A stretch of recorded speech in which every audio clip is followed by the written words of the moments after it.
préalables ont été demandés. Quelques mots sur ce Conseil qui va tourner quand même autour du débat de rédaction budgétaire dans un contexte national toujours aussi instable et incertain. Le projet de loi finance en discussion à l'Assemblée nationale et bientôt au Sénat, dans sa première version, laisse apparaître une baisse des financements des collectivités locales très importante, puisque c'est un effort de 4,6 milliards d'euros demandé d'après le gouvernement, mais plutôt à 8 milliards d'euros selon le comité des finances locales, qui aurait un impact naturellement déterminant et négatif sur l'ensemble de nos territoires, ici comme ailleurs. Tout le monde est bien conscient que la dette de la France a augmenté très fortement, en particulier ces dernières années, que le problème est réel, mais tout le monde sait aussi que le problème ne vient pas des collectivités locales qui sont gérées sérieusement partout dans le pays. Ici, sur la métropole de Lyon aussi. Et je vous rappelle que sur l'année 2025, qui est une année record en termes d'investissement et de travaux, tout le monde l'a remarqué, entre les investissements de la métropole de Lyon, les investissements de Citral Mobilité, les investissements de nos bailleurs sociaux, de nos satellites, je pense à la CERL et à d'autres, on est à près de 2 milliards d'euros d'investissement sur l'année 2025 sur le territoire. Et on va voir à travers ce Conseil qu'on va continuer à agir pour nos services publics, pour le logement, avec notamment une nouvelle coopérative sur le logement d'abord que nous votons aujourd'hui, et continuer à adapter le territoire au changement climatique, avec notamment encore une délibération sur le réseau de chaleur. On aura aussi l'occasion, je n'en doute pas, dans le cadre budgétaire, de parler du SDMIS, et je salue, ils ne sont peut-être pas arrivés, mais les membres de SDMIS qui devraient nous rejoindre dans le public dans la matinée. Là aussi, j'aurai l'occasion, je pense, de vous en dire un mot tout à l'heure. Je ne serai pas plus long pour ces premiers propos préalables. La parole est au groupe Une métropole pour tous. Bonjour à toutes, bonjour à tous, Monsieur le Président. Vous me permettrez de revenir focus sur la métropole après 2 discours de politique nationale. Alors, on aurait pu parler des changements de siège qui concernent uniquement l'exécutif, mais ça aurait été mesquin. On aurait pu parler du SDMIS. Surtout, M. Chambon, qui est toujours le même siège depuis 5 ans, pour votre information. Il n'a pas changé. Ah non, je ne pense pas, Monsieur le Président. Il me semble que tous les sièges ont été changés de votre côté. Non, non, je vous confirme qu'ils n'ont pas été changés. Enfin, poursuivez, je vous en prie. Merci. On aurait pu parler des pompiers, mais on en parlera la prochaine fois. Donc, je vais vous parler du bilan de mandat sur l'aspect de l'attractivité touristique et commerciale. La parole est au groupe Métropole Insoumise, Résiliente et Solidaire. Car votre modèle, si on le résume honnêtement, c'est celui dans lequel les 1200 familles, le riche, le détenteur de capital, décident de l'intérêt général à la place de toutes et tous, selon leur goût, leur couleur, leurs priorités privées, en distribuant des sourires et des faveurs à qui leur convient, et en laissant les autres leur faire la cour. Peut-être même que votre modèle se satisfera bientôt d'un naming pour les casernes de pompiers, pour lequel le Beauvau de la sécurité, je suis désolé de vous le dire, Monsieur le ministre, n'a rien réglé. En clair, le gouvernement préfère traquer les symptômes de la misère plutôt que les causes. Il contrôle ceux qui produisent de leurs mains la richesse, mais s'interdit de toucher à ceux qui possèdent dans leurs mains les profits records du CAC 40. Et les conséquences, nous les voyons ici, directement dans la métropole de Lyon, dans nos rues, dans nos écoles, dans nos hôpitaux, dans les casernes de pompiers et jusque dans nos foyers. La parole est au groupe Inventer la métropole de demain. Enfin, je souhaite dire un mot concernant la situation de nos sapeurs-pompiers, qui manifestent en ce moment même devant l'hôtel de la métropole. Ils ne sont pas là encore. Les agressions à leur encontre ont augmenté de 11% en un an. Le 4 novembre encore, 3 pompiers ont dû fuir sous des menaces de mort. Nous leur exprimons notre soutien total et indéfectible. Leur mobilisation fait suite à l'échec du dialogue social du 5 novembre. 3 revendications, pouvoir d'achat, conditions de travail, effectifs, 3 demandes légitimes. La métropole finance près de 80% du SDMIS. En tant que principal financeur, elle doit prendre ses responsabilités, renouer le dialogue social, trouver des solutions transitoires et garantir au plus vite à nos pompiers des moyens à la hauteur de leurs engagements. La parole est au groupe Alliance sociale, démocrate et progressiste. Or, depuis de nombreuses semaines, nous assistons à un spectacle à mon sens, préoccupant. Pas plus tard d'ailleurs que tout à l'heure devant les pompiers, tenter pour certains de récupérer un mouvement syndical pour en faire un argument électoral n'est pas un bon signe envoyé au cœur des Lyonnais. La parole est au groupe Synergie élus et citoyens. Chers collègues, le 17 mars dernier, nous votions avec un espoir mesuré une délibération qui débloquait 1,5 million d'euros pour les pompiers et qui actait un accord fragile. Un premier pas vers l'atténuation du conflit et l'amélioration plus globale des conditions de travail des pompiers dans l'attente du bilan du Beauvau de la sécurité civile, ce qui était dit à ce moment-là. Je précise que mon propos concerne les pompiers professionnels et les pompiers volontaires. À l'époque, nous vous demandions de ne pas, de nouveau, laisser 5 mois s'écouler avant de trouver un accord viable et surtout pérenne. Et comme rien n'avait été présenté au Conseil de septembre dernier, nous nous attendions à minima à trouver dans l'ordre du jour de ce Conseil une délibération faisant état des avancées des négociations. Pourtant, non pas 5 mois, mais bien 8 mois, jour pour jour après ce premier pas, rien. Le Beauvau de la sécurité civile a rendu ses conclusions le 4 septembre dernier et ces orientations ne manquent pas d'intérêt. Il y a des pistes de solutions, notamment financières, avec l'augmentation de la taxe sur les conventions d'assurance, TSCA, que vous aviez vous-même appelé de vos vœux, Monsieur le Président, ou encore le fléchage de la taxe de séjour. Nous étions donc en droit d'attendre un point d'étape, aujourd'hui, sur le volet métropolitain, car rien ne vous empêchait d'amorcer, de votre côté et dans le même temps que le Beauvau, une réflexion surtout, un dialogue, voire une négociation avec les pompiers, qui, eux, par ailleurs, font preuve d'une grande responsabilité et d'un calme qui pourrait servir d'exemple. Attitude qui permettent des négociations avec les organisations syndicales, l'avez-vous considéré à sa juste valeur? Mais nous voilà maintenant en période électorale et vous vous cachez derrière ce prétexte pour ne pas faire avancer significativement le dossier et les revendications. C'est inacceptable car vous saviez pertinemment que les conclusions du Beauvau seraient rendues à l'automne, donc en pleine période électorale, préélectorale. En réalité, vous avez même attendu délibérément cette période comme une sorte de porte de sortie, à moins peut-être que vous n'ayez déjà acté que ce problème ne serait plus le vôtre dès mars 2026. Monsieur le Président, détourner le regard ne fait pas disparaître le problème. Nous savions que votre façon d'aborder le dialogue social était pour le moins catastrophique. Mais on attend ici et on atteint ici de nouveaux sommets. Rappelons tout de même que les revendications des pompiers sont loin d'être farfelues et qu'elles concernent surtout des besoins d'effectifs supplémentaires, de meilleures conditions de travail pour évidemment remplir au mieux leur mission. Il en va simplement de la qualité de vie au travail des agents du SDMIS, du respect de ce qu'il aurait dû, tant ces femmes et ces hommes sont viscéralement empreints des valeurs d'engagement et du secours. Il en va aussi de la sécurité et de la santé de tous, alors que 82% des sorties des pompiers sont aujourd'hui liées au secours, aux soins d'urgence, à la personne, aux aides médicales d'urgence.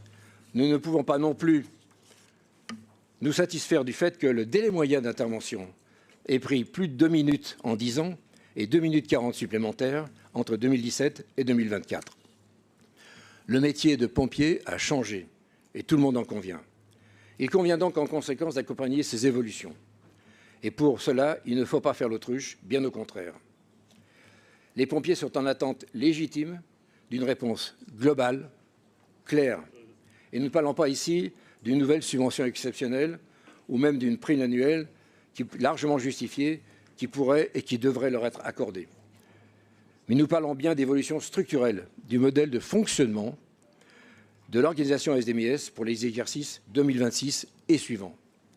Comme nous l'avions déjà expliqué et proposé et soutenu, un plan triennal complet est indispensable pour trouver un accord qui permettra de résoudre sur le long terme les problèmes de financement du SDMIS et donc de structuration de son évolution. Tous ces constats ne font que confirmer ce que nous constatons depuis le début de ce mandat qui s'achève.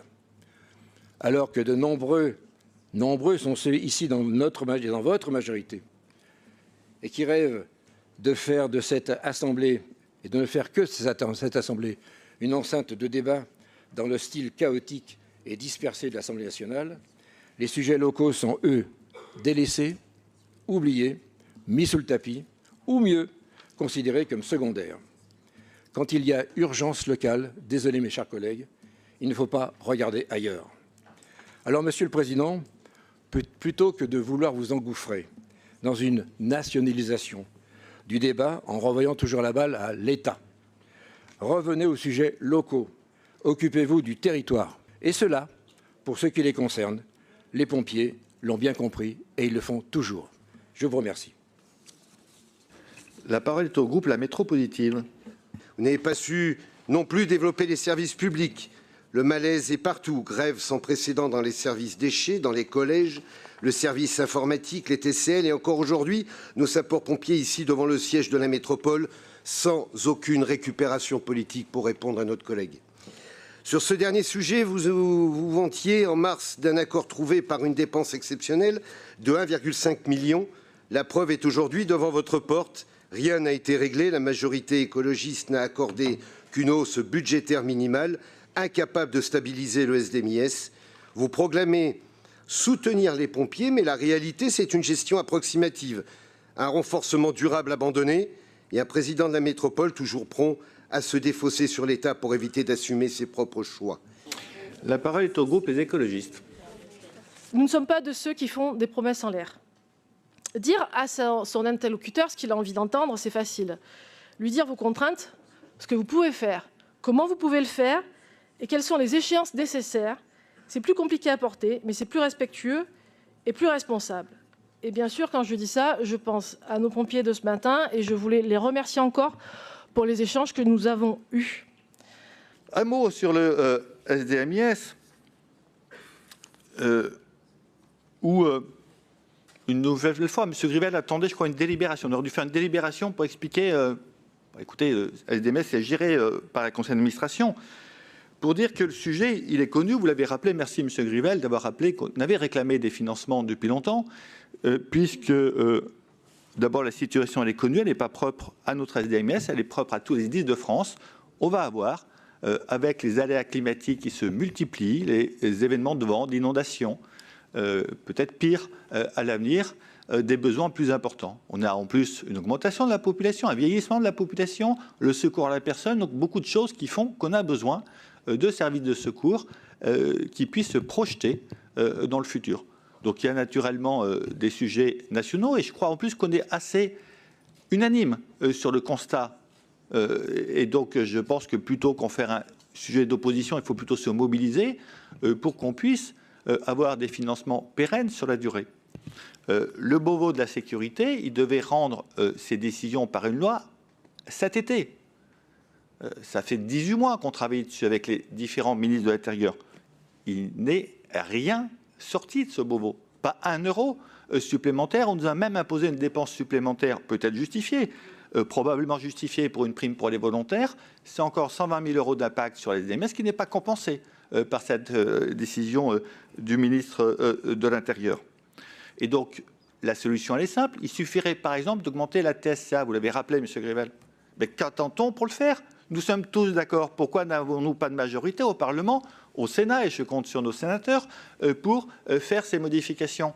Parce qu'il y en a besoin. On peut aussi faire quelque chose sur la taxe de séjour. Eh bien, écoutez, si tout le monde est d'accord, je ne comprends pas qu'on n'arrive pas, avec le gouvernement, avec le Parlement, à y arriver. Et puis, on a un sujet, en dehors de ce financement global des SDIS, c'est la particularité de USDMIS. Parce que notre SDMIS, il a une action qui dépasse très largement ses frontières géographiques. Il finance, nous finançons, des actions qui sont d'intérêt national et régional. Et ça, cette spécificité locale, à un moment donné, l'État doit la reconnaître et participer au financement.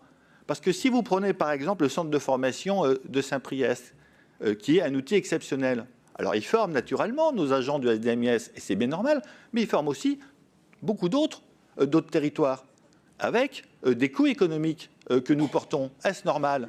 Ben écoutez, à un moment donné, s'il faut prioriser la sécurité de nos habitants à la formation de pompiers et des autres départements, eh ben je pense que le SDMS devra le faire. Et je le redis une nouvelle fois à l'État, on a besoin de son aide. Et puis, je voulais quand même rappeler, parce que tout ce qui a été fait depuis 2020. Parce que le financement du SDMIS, j'ai repris depuis la création de la métropole en 2015, M. Grivel. En 2015, la subvention était de 112 millions. Et en 2020, de 116 millions. Et donc, entre 2015 et 2020, cette subvention SDMS a augmenté de 3,7 millions d'euros. 3%, ce n'est pas énorme. Et ça correspond à l'augmentation de la TSCA qu'on a reçue, puisqu'on reçoit une part de TSCA déjà, qui avait augmenté à peu près du même montant entre 2015 et 2020. Donc, ce qui a été augmenté en termes de recettes pour la métropole, elle a retransféré finalement au SDMIS. Et depuis 2020, eh bien, écoutez, nous étions à 116 millions en 2020. En 2025, nous étions à 130 millions d'euros, plus 1,5 million d'exceptionnels. Donc, nous avons augmenté, avec la subvention exceptionnelle, de 15,7 millions d'euros. Et pendant ce temps-là, la TSA n'a augmenté que de 7 millions. C'est-à-dire qu'on a pris 8 millions du budget général pour financer le SDMS. C'est un choix que nous partageons, d'ailleurs, j'ai l'impression. Mais ça montre bien que l'effort dans ce mandat, il était beaucoup plus important que dans le mandat précédent. C'était lié notamment aux besoins réels du SDMS. On a eu notamment un rapport de la Chambre régionale des comptes en octobre 2023 qui avait rappelé quand même un peu l'historique et quelques problèmes de gestion, je vais le dire comme ça, sans trop rentrer dans le détail, de mandats précédents. Et donc aujourd'hui, il faut bien qu'on trouve des solutions. Et donc on y travaille dans le cadre budgétaire. Donc nous discutons actuellement avec les autres financeurs, le département du Rhône, puisque tout le monde le sait, on finance à 80%, et le reste, c'est 20% départements et communes du Rhône. Parce que je le dis aussi, les communes du Rhône continuent à financer le SDMS, et chaque année augmentent un peu leur participation. Les communes de la métropole, il y a eu un transfert fait à la métropole de Lyon, donc depuis 2015, ça n'augmente plus. C'est que la métropole qui finance le surplus et non plus les communes de la métropole. Donc on va continuer à travailler le sujet. Je remercie aussi la présidente du SDMIS, des mandats qualifiés qui est très investi. On a aussi un nouveau contrôleur général qui est arrivé de très grande qualité pour trouver des solutions. Et on aura l'occasion naturellement d'en reparler dans le cadre du budget, puisque notamment, pour l'instant, nous n'avons pas arrêté quel était le niveau de la subvention qui sera versée au SDMIS. On est en train de regarder avec le département quels sont les efforts qui peuvent être faits vu le manque de nouvelles recettes nationales que nous n'aurons pas, en tout cas, que nous n'aurons pas avant le vote de notre budget. Voilà, chers collègues, je clôt ces interventions préalables.